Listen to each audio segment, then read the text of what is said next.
Hello there mga kawan! Welcome back to my channel. Tara, ating panoorin ang amazing Coronation Night ng Mutya Ning 2022. So, candidate number 15. Candidate number 15, dito ka sa gitna. Dito ka sa gitna. Of course, we have Mirna Esguera from Barangay Anunas. Please pick one. Please pick one. Parang nanliit tayo ng JC. Kung alam ko lang. Kung alam ko lang, talagang yung heels natin, ginawa natin ng mga ano. Oh, go ahead. So the one who will tell the question to you is Miss SHAMCEY SUPSUP Lee.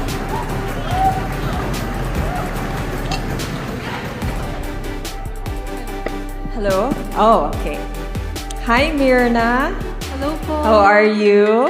I'm feeling so grateful po, and at the same time, I'm so happy to be here because I'm here with my family and friends tonight. Although I'm feeling a bit nervous po. Okay, so take a deep breath and listen to your question carefully. Okay? So, my question. If you could trade lives with any person, man or woman, for a day, who will you trade lives with and what will you do? Again, if you could trade lives with any person, man or woman, for a day, who will you trade lives with and what will you do? Thank you po, and good evening to everyone. You know po, if you're not aware, this is actually my second time as a candidate of MUTYA NING. And my story is something so special that it deserves to be shared to a wider audience.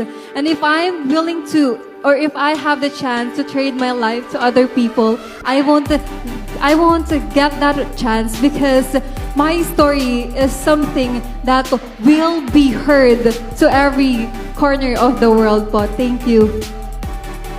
Thank you so much, candidate number 15. Thank you so much, candidate number 15. Crazy.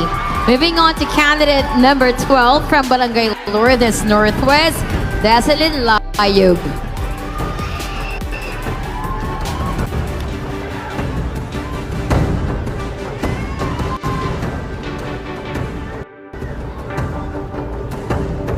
The judge who will read your question is Mr. Jose Miguel de la Rosa.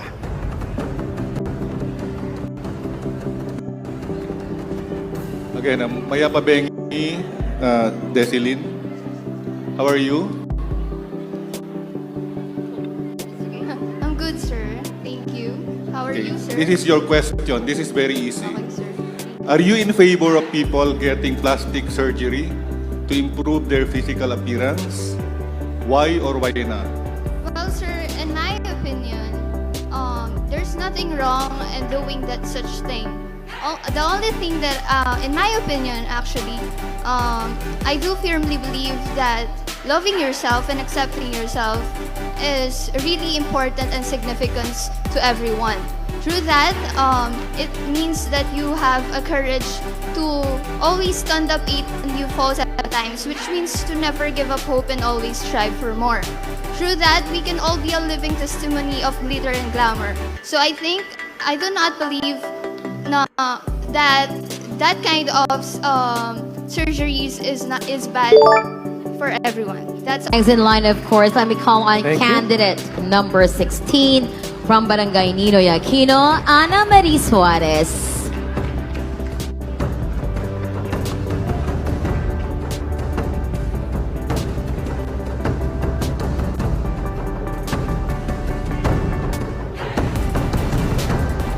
So, who's the judge? Shacy? Kinakabahan na tayo. Ayan. Nakabahan din ako. The judge who will read your question is Mr. Verhel Rapi. Good evening, Anna Marie. How are you feeling tonight? I'm feeling grateful and I feel blessed for the chance and opportunity that MUTYA NING and Angeles City has given us.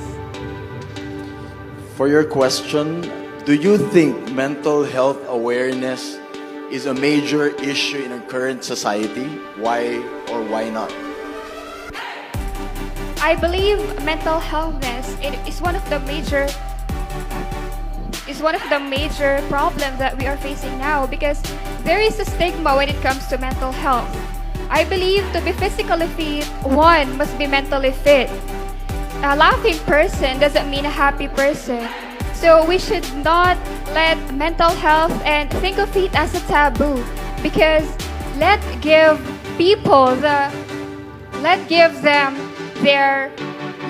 them what they need, they deserve, and what they need, and that is love. Thank you po.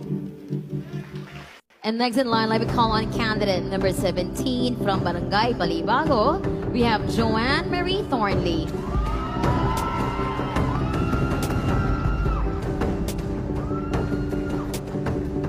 Please go pick one.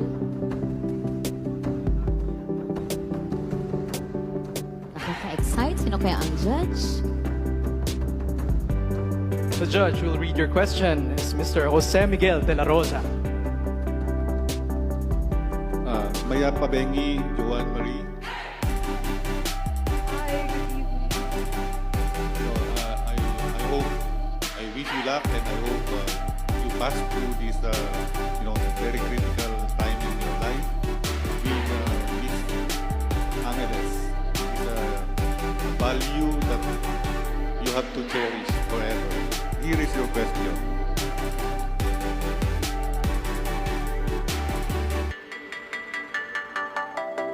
Do you agree that life is easier for men than it is for women? Why or why not?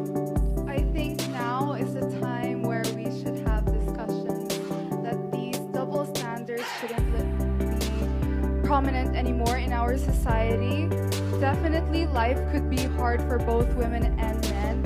However, women do have more problems that are still happening in this society, and we should recognize that we do not have as much privileges as these men have, and the fact that this is still a conversation maybe shows that this is still an issue.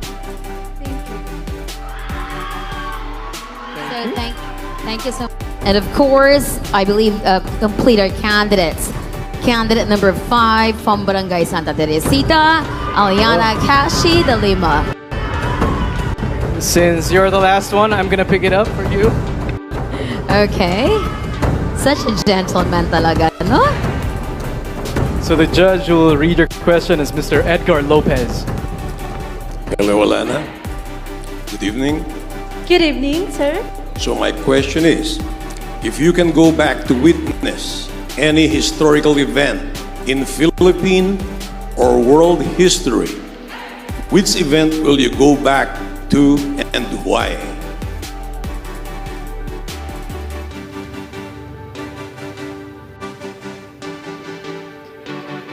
It would be an event for Miriam Defensor Santiago, because Miriam Defensor Santiago is my favorite. She is a woman who works for herself and lend her hand for those who are in need. She is someone who makes stand, lead, empower, and touch the lives of others. Indeed, Miriam Defensor Santiago is someone who defines a true woman and empower people. And this is the event that I will go back to meet Defensor Miriam Santiago. Thank you. Thank you so much. And next in line, we have candidate number 10 from Barangay Pandan, Maricar Tanueco.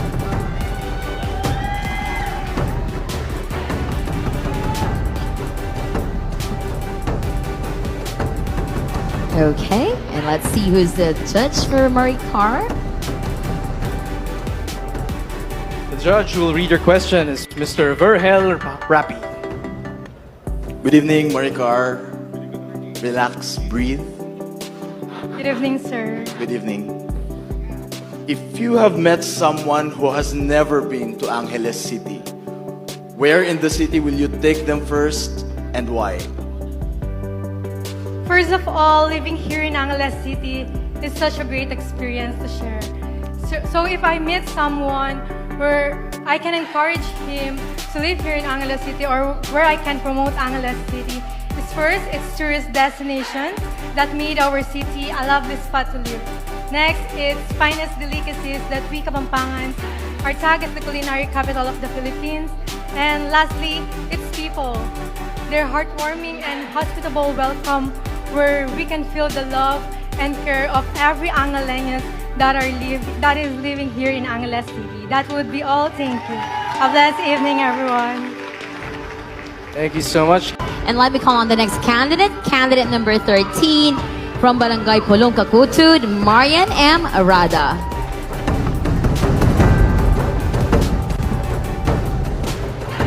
Please go pick one.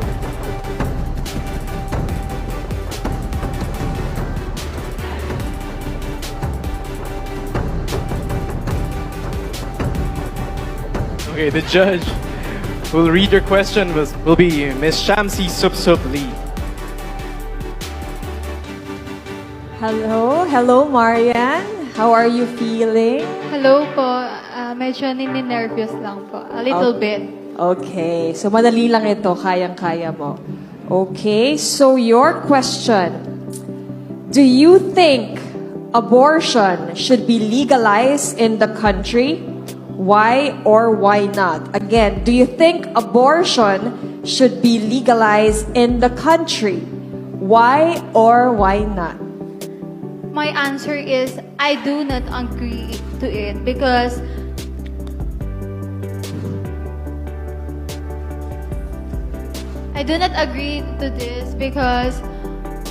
it's a bad thing that we are killing someone that they didn't know. So we should love our child and live their life free. Thank you. Thank you. Next candidate, of course, we have candidate number 14, Jenica Cruz of Barangay Kotkot. So lovely candidate. So please go ahead and pick one.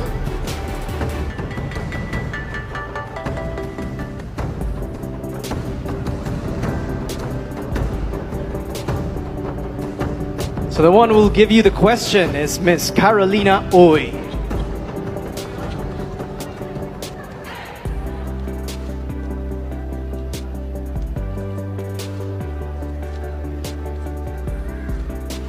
Hi, Miss Jenica.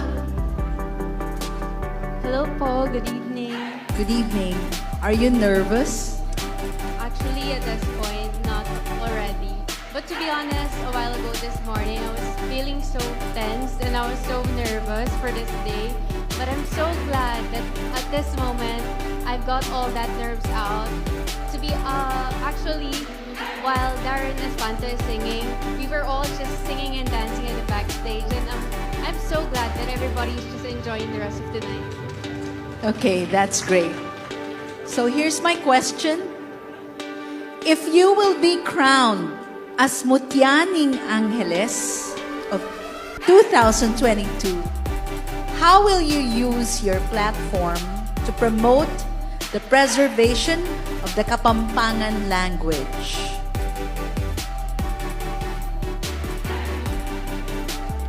If I were to win MUTYA NING Angeles 2022, as a member of the youth and as a representative of the youth, I will use this platform in order to share to everyone that language that we have as Kapampangans. What I want to do is to create such websites, such social media pages, showcasing not only our language, but as well as the culture, the facts, the attractions, and everything that we have in the city, in order to reach out more people and to use this as well as our improvement. Thank you. That was very well said. And of course, moving on to candidate number 6 from Barangay Lourdes Sur, Janet Pamela David. Please speak one.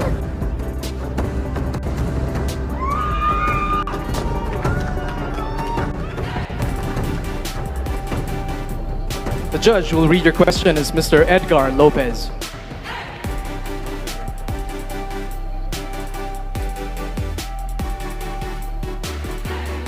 Good evening, Janet.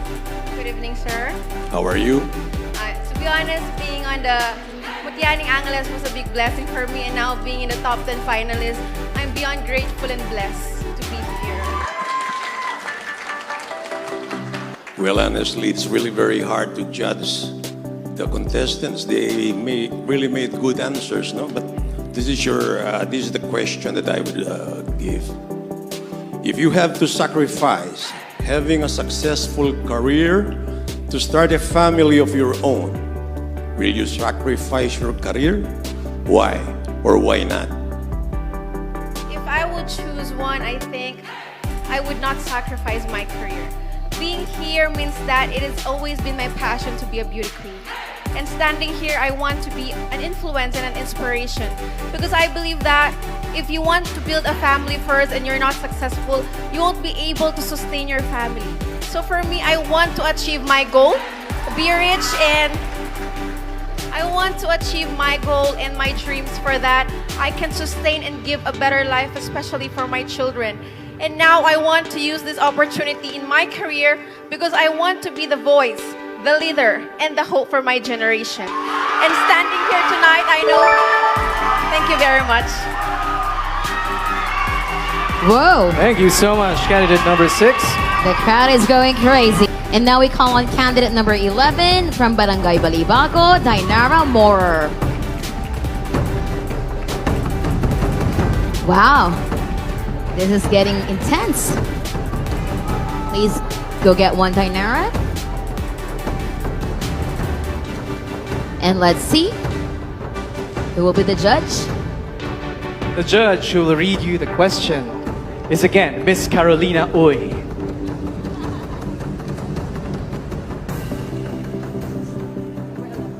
Just to inform everybody, no, baka magtaka sila. So, each judges has 2 names po dito sa ating auto na ano, para lang to everybody will have a chance to have the question and answer portion. Okay. Hello, Miss Dayanara.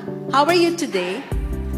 I'm actually feeling very overwhelmed with everything that happened because I personally didn't expect to be part of the top 10, and I'm so excited and honored to be part of it because we've almost waited for 3 months for the coronation night, and I'm finally here, so thank you so much. Okay, that's good. So here's your question. If you were one of the judges of this pageant, what characteristics will you look for in choosing the winner? Thank you so much for that question. That's a really good one. So I believe if I've been given a chance to be one of the judges there, sitting right there, the characteristics that I will look in a woman is number 1, she knows the true essence of being a beauty queen. Because I've realized that joining Mutya Ning Angeles, it's no longer about the beautiful face because all the 18 candidates are already beautiful physically and inside. But I think what really matters is I'm carrying the sash and the crown of Balibago, and I'm so happy and proud to be representing it tonight. And also the other characteristic that I want is number 1, to be humble. If you're arrogant, then nothing will happen. So thank you so much for that question.